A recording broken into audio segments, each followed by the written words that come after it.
Om Bhurbhuvah Swaha Tatsaviturvarenyam Bhargo Devasya Dhimahi Dhiyo Yo Nah Prachodayat.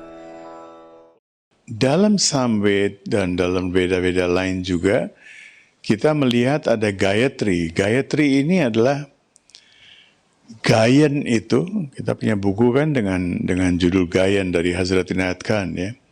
Gayan itu berarti lagu. Tri dari Triyati, lagu yang membebaskan. Lagu yang menganugerahi kita dengan liberation. That is Gayatri. Dan lagu itu ada pitch-nya, ada apa, persisnya kita nggak tahu sekarang seperti apa dulu. Tapi seperti yang dinyanyikan oleh Baba, oleh kita, apa yang kita lakukan, ya, itu Gayatri, oke, kita ambil pitch itu sebagai suatu melodi dan pitch itu sebagai acuan kita, jangan diganti-ganti. Nah, seperti sekarang misalnya leader, ya, kalian kan punya apa itu, saya nggak ngerti, what do you call it? Pitch. Chordnya berapa kan? Nah, ada orang yang lebih tinggi, kan? Pitch-nya bisa lebih tinggi, sehingga dia perlu chord yang lain, right? Right? No? Yes kan? Dia perlu chord yang lain. Begitu juga dengan Gayatri ini. Kalau kita masih berada di suatu alam tertentu, satu lapisan kesadaran tertentu, buh, buah, swaha. Ini dalam Veda tidak ada. Yang ada dalam Veda itu adalah Om Tat Saviturvarenyam Bhargo Devasya Dhimahi Dhiyo Yo Nah Prachodayat. Buh, buah, swaha ini adalah tambahan. Dan ini adalah mystical formula, tapi mystical formula yang bisa dijelaskan. Ada dalam beberapa Upanishad, ada dalam Narad Sutra, ada dalam beberapa literatur yang cukup kuno, tapi tidak sekuno Veda. Diciptakan oleh para resi karena dibutuhkan. Sebelumnya di zaman Veda tidak dibutuhkan. Karena pendidikannya memang sudah diatur sedemikian rupa, harmonis dulu dengan alam semesta, baru bicara tentang secular sciences. Jadi mystical formula ini di zaman Veda tidak dibutuhkan. Setelah Veda, berapa ribu tahun setelah Veda, baru diciptakan formula-formula ini. Dan waktu diciptakan buh, buah, swaha, maksudnya lain. Swaha itu adalah yang tertinggi. Bu adalah alam yang paling rendah. Buah adalah alam yang di tengah-tengah. Kemudian kesadaran kita merosot lagi. Dan karena kesadaran kita merosot lagi, maka ditambahkan mystical formulanya. Buh, buah, swaha, maha, jana, tapa, satyam. Jadi 7. Meningkatnya alam-alam kesadaran itu karena kemerosotan kesadaran kita. Jadi jangan pikir, oh kalau saya bisa yang 7 itu berarti saya hebat. Tidak. Karena kita secara umum kesadaran kita merosot, secara kolektif kesadaran kita merosot, maka ditambahkan mystical formula baru. Ini kaitannya dengan spiritual, kalau kita kaitkan dengan Samved.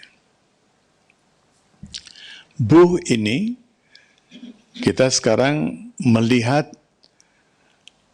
relevansinya dengan zaman kita sekarang, dengan katakan hari ini. Kita melihat terjadi begitu banyak gempa, ya, macam-macam. Buh ini adalah alam kita, alam orang-orang yang hanya memikirkan hidupnya. Dia tidak memikirkan sesuatu yang lain.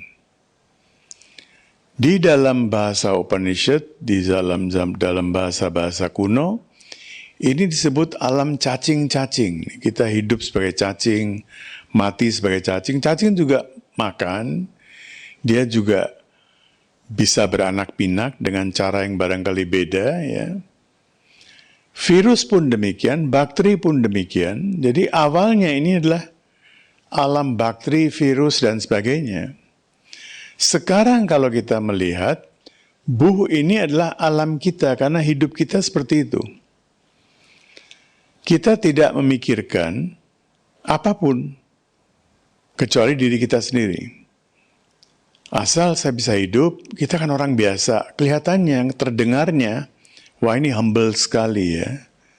Tapi begitu seseorang mengatakan, saya itu orang biasa, berarti dia mau melepaskan tanggung jawab sebagai manusia.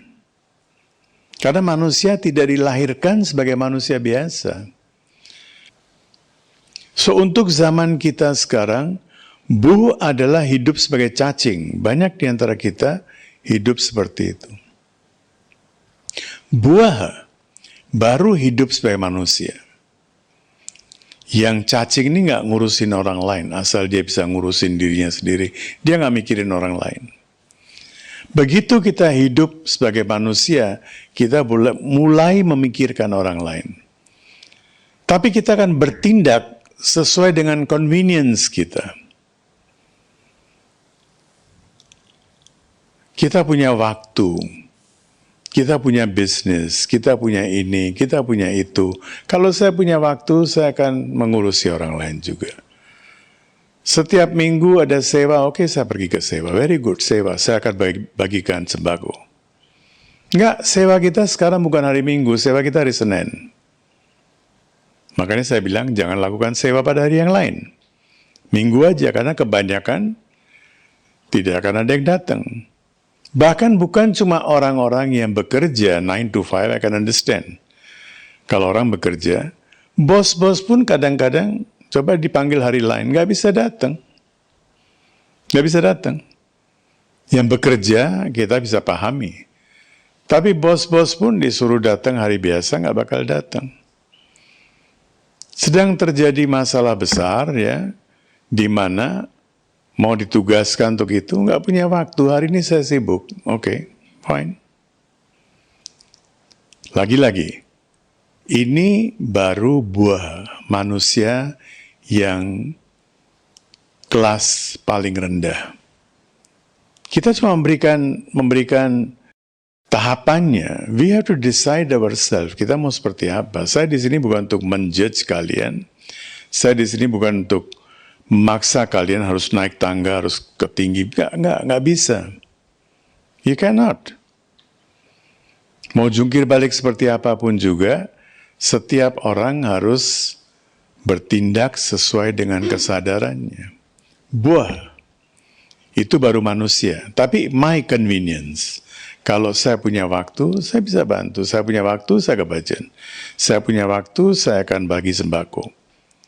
Kalau enggak, ya maklum dong, saya kan orang-orang biasa, harus ngurusin keluarga juga. Iya, kalau 9 to 5, fine. Tapi yang bos-bos, not fine. Not fine. Kenapa not fine? Karena hari-hari tertentu, kita bisa mengatur waktu kita. Kalau seorang bos tidak bisa mengatur waktunya, sayang sekali untuk apa jadi bos. Forward jadi bos. Dan keberadaan sedang melihat nih. Kamu diberi kesempatan jadi bos, sekarang kamu tidak memanfaatkan itu, fine, lain kali datang lagi kamu menjadi buah-buah lagi. Bukan buah lagi, buah lagi. Atau dalam hidup ini pun, sekarang kita lagi fast track, saya pernah bicarakan, pernah sampaikan. Karma kita sedang cepat sekali. Nggak tunggu sampai inkarnasi berikutnya. Cepat sekali.